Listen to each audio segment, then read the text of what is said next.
Bonjour et bienvenue sur la chaîne de la communauté des 3 points du triangle. Dans cette émission, nous allons aborder le problème des océans. Et vous allez comprendre combien une prise de conscience vis-à-vis de cette situation est de la plus haute importance pour la survie de la race humaine. Il faut savoir que c'est là que demeure 80% de la vie sur Terre. La majorité de la mer est encore inexplorée, d'où l'ampleur de l'impact humain sur les océans.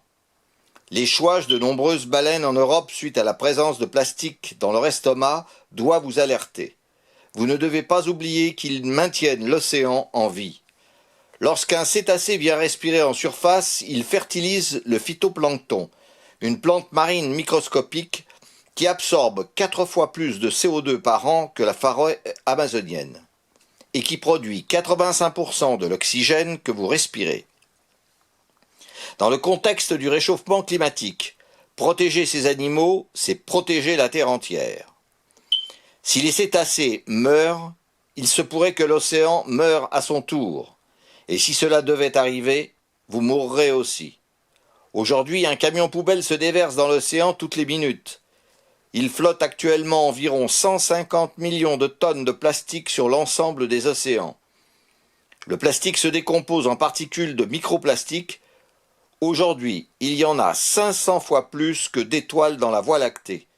Et tout cela se trouve assimilé par la faune et la flore marine.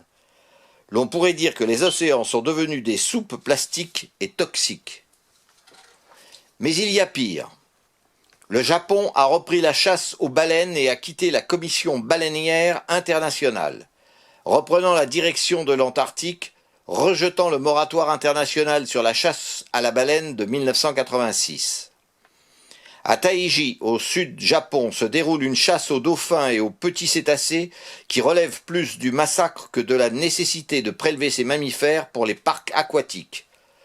En fait, pour un dauphin capturé, 12 autres sont tués. Et tout cela parce qu'ils sont vus comme nuisibles par les pêcheurs de la région. Tout cela bien sûr à cause de la surpêche, car les dauphins deviennent des concurrents pour les pêcheurs et donc ils estiment devoir les tuer pour les empêcher de leur nuire. Dans la même région, Kiikatsura, port de pêche au cœur même de la pêche au thon rouge, qui se vend à des prix astronomiques. Là aussi, la population de thon rouge est estimée à 3% de ce qu'elle était il y a encore quelques décennies. Il faut savoir qu'ils exportent pour 42 milliards de dollars par an. Mais comme la surpêche pose des problèmes, ils accusent les dauphins, permettant à l'industrie du thon de continuer à gagner des milliards en se dédouanant de toute responsabilité écologique. Mais il y a aussi les requins pour lesquels seul l'aileron est conservé. Et il ne faut pas avoir peur des requins dans l'océan. C'est s'il n'y en avait plus qu'il faudrait s'inquiéter. Car ces derniers régulent la mer, l'écosystème et la population de poissons. Sans eux, pas de coraux. S'ils viennent à disparaître à cause de la pêche aux ailerons, l'océan deviendra un marécage. Et qui en fera les frais? Vous. Ils sont comme les cétacés, utiles à la survie des océans. Avec la disparition progressive des requins, ce sont d'autres espèces insoupçonnées qui sont en danger. En 1950, des études ont été entreprises sur les oiseaux marins. Depuis, leur population a baissé d'environ 70%. Et cela s'explique par leur manière de se nourrir.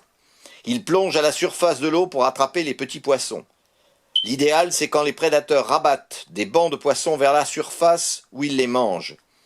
Si on surpêche les prédateurs, ils ne rabattent plus les bancs vers la surface pour les oiseaux. Du fait que les océans se vident de poissons, on se retrouve en concurrence avec les baleines, les dauphins et les oiseaux. Et par conséquent, leur population décroît aussi. Il faut donc sauver les requins, même s'ils ont mauvaise réputation, en rappelant tout de même que seulement 10 personnes par an sont tuées par des requins. À comparaison, le moustique tue beaucoup plus. Il faut savoir que les humains tuent entre 11 000 et 30 000 requins par heure, en sachant que la moitié l'est par des prises dites accessoires, c'est-à-dire non voulues, par le biais des filets de pêche commerciales, leurs cadavres étant rejetés à la mer. Les études estiment que près de 40% des animaux pêchés sont des prises accessoires rejetées à la mer, et ils sont en général déjà morts. Il y a 4 600 000 bateaux de pêche commerciale dans le monde. Cela laisse imaginer les chiffres de prises dites accessoires. Le plus grand danger pour les cétacés, c'est la pêche commerciale. Chaque année, près de 300 000 cétacés sont victimes de la pêche industrielle. Les labels de type Dolphin Safe sont en fait totalement inutiles puisque totalement incontrôlables. Tout autant que les groupes qui parlent de la pollution plastique, mais ne précisent pas la nature de ces derniers qui regroupent filets de pêche et matériel de pêche. On vous accuse en vous parlant des sacs plastiques ou encore des coton-tiges, mais sachez que 46% de ces déchets sont des filets de pêche abandonnés, bien plus dangereux pour la vie marine que vos pailles en plastique, mais personne n'en parle. Pourquoi ? Comment expliquer que les campagnes anti-plastique évitent le sujet de la pêche ? Comment comprendre que, par exemple, la pêche à la palangre pose assez de lignes de pêche pour faire 500 fois le tour du monde ? Une étude mondiale estime que 1000 tortues meurent tous les ans à cause du plastique. Mais rien qu'aux États-Unis, 250 000 tortues sont capturées, blessées ou tuées chaque année par les bateaux de pêche. Sur les sites d'associations de lutte contre les plastiques en mer, l'on trouve des pages entières conseillant à boycotter le thé en sachet ou le chewing-gum, mais aucune recommandation sur le traitement du matériel de pêche. Les pailles en plastique semblent représenter 99% des sujets abordés, alors que ces dernières ne représentent que 0,03% du plastique dans l'océan. C'est comme si l'on voulait sauver la forêt amazonienne en boycottant les cure-dents. Une goutte d'eau dans l'océan. Plus grave, les scientifiques prédisent que 90% des récifs coralliens mourront d'ici 2050, et tous les médias l'imputent au changement climatique.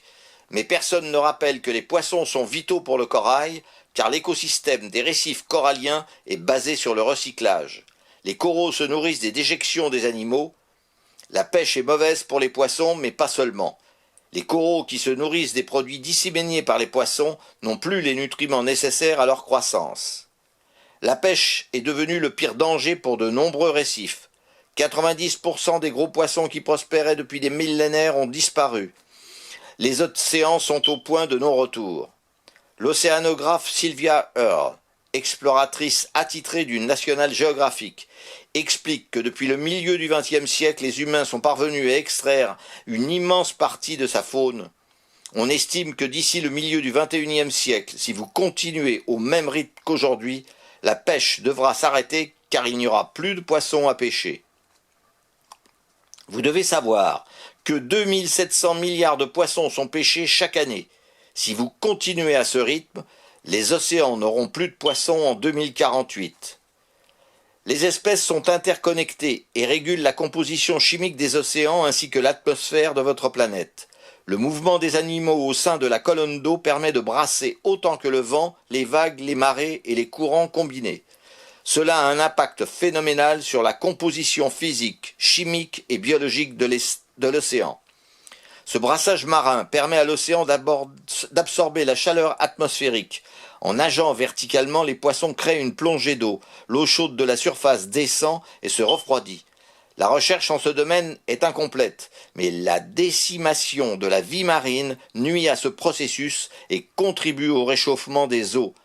L'océan et ses habitants sont essentiels à la régulation du climat. On s'est aperçu que la vie océanique jouait un rôle crucial pour fixer le carbone et l'empêcher d'être relâché dans l'atmosphère. On sait que protéger ou planter des arbres contrebalance votre bilan carbone. Mais il n'y a pas plus important que de protéger l'intégrité des océans. Les gros animaux et même les petits absorbent du carbone et ils l'isolent en coulant au fond de l'océan. Ce dernier est le plus grand puits de CO2 au monde. La Terre est un vaisseau spatial qui fait le tour de la galaxie. Un voyage de 250 millions d'années. Ce vaisseau maintient des conditions de vie en fournissant de la nourriture et de l'air en régulant le climat. Ce système est entretenu par un équipage de terriens, soit l'ensemble des êtres vivants de la planète. Si on tue trop de membres d'équipage, le système s'effondre sur lui-même. Et l'un des membres d'équipage le plus important du vaisseau Terre, c'est la flore marine. À superficie égale, les plantes marines emmagasinent 20 fois plus de carbone qu'une forêt. L'océan retient 93% du CO2 sur Terre, grâce à la flore marine, aux algues et aux coraux.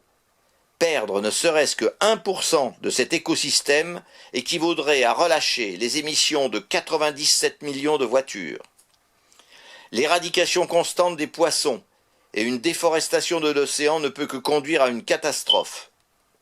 Non content d'enlever les poissons, on utilise des méthodes dévastatrices pour les écosystèmes. C'est d'autant plus grave que les dégâts sont invisibles. Le chalutage est de loin la méthode la plus destructrice. Les plus grands chaluts peuvent contenir une cathédrale ou 13 Boeing 747. Les filets raclent les fonds marins et les mutilent, détruisant la vie qui y pullule, et ne laissant que d'immenses balafres derrière eux. C'est comme un bulldozer dans la forêt vierge d'Amazonie, mais en pire. On coupe plus de 10 millions d'hectares de forêt par an, l'équivalent de 27 terrains de foot par minute. En comparaison, on estime que les chalands déciment environ 1,5 milliard d'hectares tous les ans. Ça représente 4316 terrains de foot par minute. Ramené à une année, c'est la superficie combinée du Groenland, de la Norvège, de la Suède, de la Finlande, du Danemark, du Royaume-Uni, de l'Allemagne, de la France, de l'Espagne, du Portugal, de l'Italie, de la Turquie, de l'Iran, de la Thaïlande et de l'Australie. Où sont les groupes écologistes? Pourquoi ne s'en soucient-ils pas? Le problème crève les yeux. L'industrie de la pêche détruit les poissons et la biosphère marine. C'est impossible de ne pas le voir, mais presque aucun groupe ne dénonce ce problème. Ils évitent délibérément la situation la plus pressante. Les chercheurs estiment qu'il faudrait protéger 30% des océans. Aujourd'hui, les aires marines protégées ne représentent que 5%, et c'est trompeur, car plus de 90% de ces aires protégées autorisent la pêche, donc on régule moins de 1% des océans. Les États se vantent de ces aires marines protégées, alors qu'il n'en est rien. Vous découvrez une fois de plus que l'argent est un fossoyeur de la vie. Un sage amérindien aurait dit « Lorsque l'homme aura coupé le dernier arbre, pêché le dernier poisson, chassé le dernier bison, il s'apercevra que l'argent ne se mange pas.